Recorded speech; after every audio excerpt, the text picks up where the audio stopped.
ወይኔ እኔ ይሄ ግን ድራማ በጣም በጣም ገረመኝ። ቤተሰቦች ሰው በዚህ መልክ ጨካኝ ይሆናል እንዴ? ወይኔ ሰላም ሰላም፣ ጤና ይስጥልን የሀገሬ ልጆችና ተመልካቾቼ እንዴት ናችሁ? ደህና ናችሁ አላችሁ ወይ? እኔ እግዚአብሔር ይመስገን በጣም ደህና ነኝ፣ በጣም ሰላም ነኝ ቤተሰቦቼ።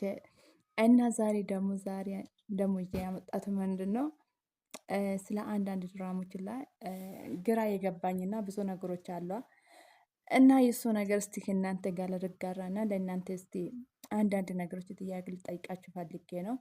እሱ ምንድን ነው ይሄ ዳጣ ድራማ ማለት ነው።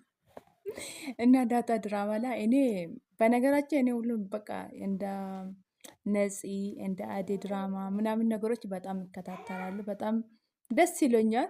ግን ችግራቸው ምናምን ነገር ስታዩ ደግሞ በጣም በጣም ይገርማል። ወይኔ ለካ አሁን በምሳሌ ድራማ ሲሰራ አሁን በምሳሌ ይሄ ዳጣ ድራማ ላይ ይሄ እውነት አይደለም። ይሄ ድራማ የትኛን ድራማ ይሁን የሰው ልጅ ውስጥ እንደዛ አይነት ባህር አለ፣ እንደዛ አይነቶች ነገሮች አለ። የሰው ልጅ የማጋጥምን ብዙ ነገሮች ስላለን በምሳሌ እኛ ሳናቅ ብዙ ነገሮችን ላጋጥምን እንችላል። ድራማን ደግሞ ይሄ ድራማ የተሰራው ድራማ እውነት አይደለም። በምሳሌ ይሄ ዳጣ ድራማ ላይ ማለት ነው። እኔ መጀመሪያ ጊዜ ስላችሁ ይሄ ዳጣ ድራማ የተባለ ምሳሌ ድራማ ላይ ነው። ከምሳሌ ድራማ ደግሞ ዳጣ መጣች ምሳሌ ድራማ ላይ። ከዛ ደግሞ ዳጣም ድራማ የሚለው ደግሞ ለብቻ ተወጣ እንጂ እኔ ከመጀመሪያ ጀምሮ ተከታታይ ነበርኩት። እና እውነት በጣም በጣም በጣም ይከብዳል አለ አይደለም ቤተሰብ። እኔ ግራ የገባኝ ማለት ነው ሰው እንዴት በዚህ መልክ ጨካኝ ይሆናል እንዴ? በዚህ መልክ እንዴት መጥፎ ይሆናል? እውነትን እኔ እንጃ። እቺ ማለት ምንድነው ስማት? እስቲ እቺ ነገረኛ ሴትዮ እቺ ነገረኛ ሴትዮ መድኃኒት ግን ምን አይነት ሰው ናት? ምን አይነት መጥፎ ሴት ናት? እንዴት አለ አይደለም ደረጀ የፈለገ የሆነ ነገር ሲደብቅም እሱ ለማርታ ወይስ ለሚስታ ሲል ነው ይሄ ሁሉም የተደረገ።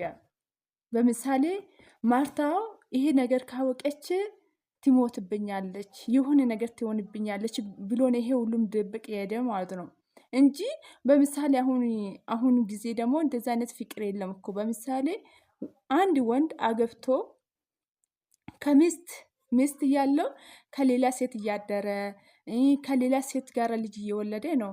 ይሄ የተለመደ ነገር ነው። ይሄ አዲስ ነገር አይደለም። አገራችን ላይ የተፈጠረ ነገር ይሄ አዲስ ነገር አይደለም። ግን ደረጀን ተሳስቶ አንድ ቀን ተሳሳተ። ግን ደግሞ እኔ ያናደደኝ ሌላ ደግሞ ምን እንደሆነ ታውቃላችሁ? ምን እንደሆነ ማለት ነው። ሰላም በጣም አናደደች። እንዴት ነው እስቲ ቤተሰብ ማርታ ለሷ ጥሩ መልካም የሆነ መልካም ሴት ሆኗ እንዴት እሷ ላይ እንደዛ አይነት መጥፎ ነገር ትሰራለች? አስቡስ። ለምንድን ነው በዚህ መልክ ሰው ለምንድን ነው መጥፎ የሚሆነው? እኔ እንጃ። ግን አንዳንድ ጊዜ ስታስቡ ማለት ነው በጣም ይከብዳል። በምሳሌ የኛ አሁን በምሳሌ አረብ ሀገር መጠን አገራችን ውስጥ ሆነ ሰራተኛ ይሆናል። አረብ ሀገር ስንመጣ ሰራተኛ እንሆናለን።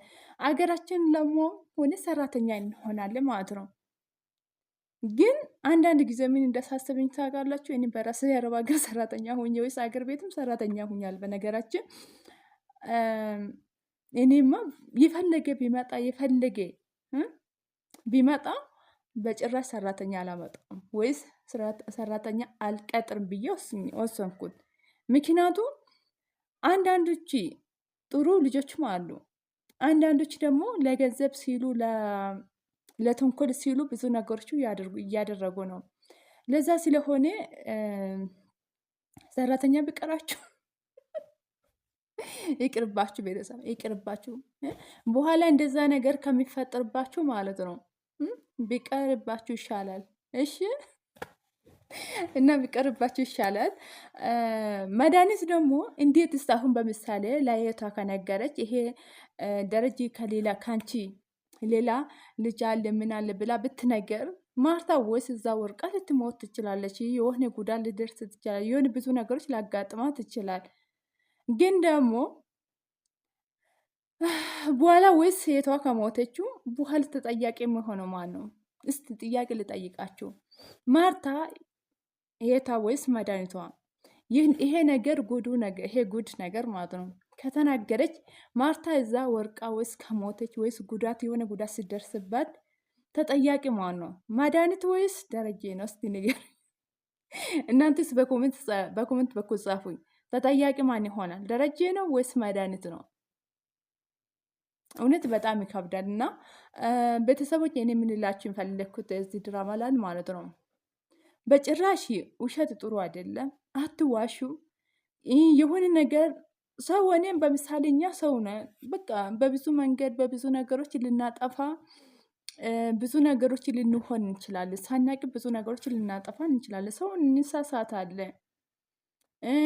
ለምሳሌ አንድ ሴት አገብታ ይሁን ሳታገባም ይሁን መሳሳቱ የማይቀር ነገር ነው። ራሴ እኔማ በጭራሽ አልሳሳትም፣ እኔ በጭራሽ ይሄ ነገር አልሆንም፣ ይሄ በጭራሽ እኔ ራሴንማ እተማመናለሁ የምትሉ ነገር ካላችሁ ማለት ነው ይሄ ውሸት ነው። ማንኛውም ሰው እንሳሳታለን።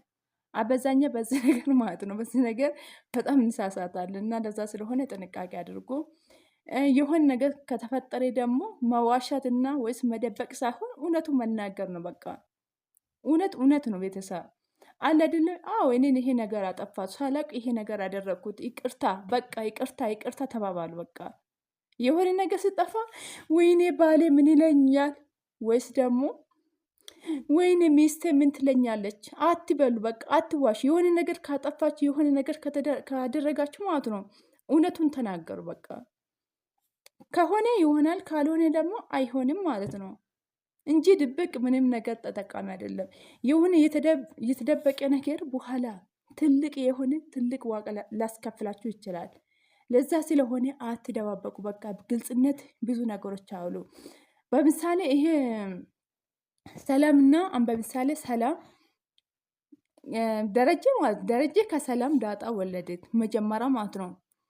ይሄ ጥፋት ስህተት ሆኖ አንድ ቀን አብሮ ያደሩ አካል አተሳሳተ እና መደበቅ ሳይሆን በቃ ለሚስቷ ለማርታ ከመጣች ይሄ በቃ በዚህ መልክ ሰክሬ ነበር ይሄ ነገር አጠፋት ብሎ እውነቱን በዛ ቀን እውነቱን ብናገር ይሄ ነገር አይፈጠርም ነበረ። ስለ የሆነ ድብቅ ነገር በኋላ ትልቅ ዋጋ ያስከፍለናል። ዛሬ ትንሽ ነው ብለን የምናስበው ነገር ነገ ሌላ ብዙ ጣጣ ነገር ላመጣ እንችላለን። ለዛ ስለሆነ መዋሸት ሳይሆን የሆነ ነገር ከተከሰተ እውነቱን መናገር ነው። በቃ የካምባል ሊሆን ያለ አይደለም። ብዙ ጊዜ ምን ይፈጠራል መሰላችሁ? በትዳራችሁ ውስጥ ብዙ ድብቅ አለ። አሁን እኔማ ይሄ ነገር አጠፋሁት ከባሌ ከነጋገርኩት በኋላ ባል ሊፈታን ይችላል፣ ባል ይሄ ያደርገን ይችላል ብላችሁ አትፈሩ። በቃ ከፈታችሁ ፈታችሁ ይባል። በቃ ምንድነው ችግሩ? ለዛ ስለሆነ ድብቅ ጥሩ አይደለም። በነገራችን ማለት ነው የፈለገ ይሁን እኔ በምሳሌ በራሴ በኩል ማለት ነው የፈለገ ቢሆን በቃ እኔ ሰው ነኝ፣ አጠፋለሁ። በዚህ በኩል ወይስ በሌላ ነገሮች ብቻ ሳይሆን በብዙ ነገሮች አሉ። የሆነ ነገር በምሳሌ እኔ አሁን ሰራተኛ ሁኜ በነገራችን ሰራተኛ ሁኜ አረብ ቤት እየሰራው ነው አይደለም። የሆነ ነገር የሆነ ውድ ዕቃ ወይስ ሴትዮ የምትወደው ዕቃ በእጅ እያስኩት ከሰበረብኝ ወይኔ አሁን ከመዳሙ ከነገርኳት ወይኔ በቃ ጉድ ይፈላብኛል የሆነ ነገር ምናምን ብላችሁ ከፈራችሁ ሌላ ቀን ደግሞ ተመልሶ ይሄ ዕቃ መሰበሩ አይቀርም። ለዛ ስለሆነ እውነቱን ተናገሩና ይቅርታ ይሄ ነገር አደረግኩት፣ ይሄ ነገር ተሰበረብኝ፣ ይቅርታ አድርግኝ ብላችሁ በይቅርታ ይለፉ እንጂ አትጨናነቁ። በቃ አትደባበቁ። በድብቅ ምክንያት ማለት አሁን በምሳሌ ዳጣ ድራማ ላይ በድብቅ በትንሹም በትልቁ በድብቅ ምክንያት የሰው ህይወት ይጠፋል። በቃ ብዙ ነገሮች ይሆናል። ቤተሰብ ብዙ ነገሮች ከምትሆኑ ቀድማችሁ እራሳችሁን ቆጣጠሩ። ካልቻላችሁ ደግሞ አትደበቁ። እውነቱን ተናገሩ። በእውነት ኖሩ። በእውነት ሞቱ።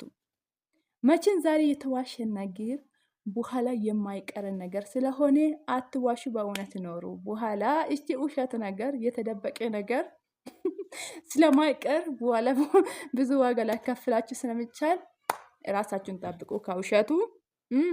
ግልጽነት ይሻላል። እውነቱን ተናገራችሁ ብትሞቱም መልካም ነው። እሺ አትዋሹም።